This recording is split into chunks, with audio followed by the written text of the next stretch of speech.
नजर डालते हैं आज की अहम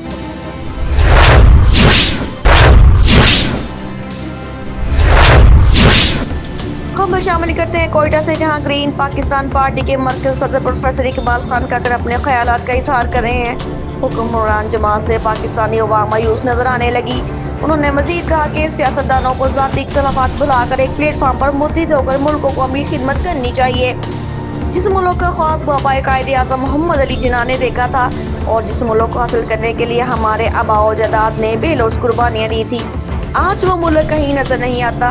इस पाकिस्तान वतन को हासिल करने के लिए बेशुमार लोगों ने खून बहाया, मगर अफसोस आज हम इनके बहाए हुए खून की कदर न कर सकें। फलाही और समाजी शख्सियत ग्रीन पाकिस्तान पार्टी के मरकज़ सदर प्रोफेसर इकबाल खान काकर ने कहा कि ऐवानियों में बैठे लोगों से अवाम मायूस नजर आती है।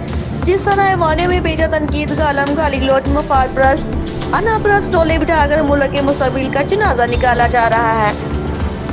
कोई बताए फरवरी 2024 से लेकर जनवरी 2025 तक कौन सी कानून साजी की गई, कौन सा अवाम को रिलीफ दिया गया या कौन सी रिफाइनमेंट पॉलिसी दी गई। अब स्टेट को भी समझना चाहिए कि पुराने जागीरदारों को छोड़कर न्यू लीडरशिप ही उन लोगों को इस तरह से निकाल सकती है। हमारे अदारे हमारा कीमती सरमाया है। हमारी अवाम अपने मुल्क सिक्योरिटीदारों के साथ हर वक्त खड़ी है और खड़ी रहेगी। अवाम सियासतदानों से मायूस हो गई है। अब पाकिस्तान के मुस्तकबिल के लिए स्टेक होल्डर्स को कुछ सख्त फैसला करना पड़ेंगे, जिस पर हम ग्रीन पाकिस्तान पार्टी इनकी शाना बिशाना खड़ी रहेगी।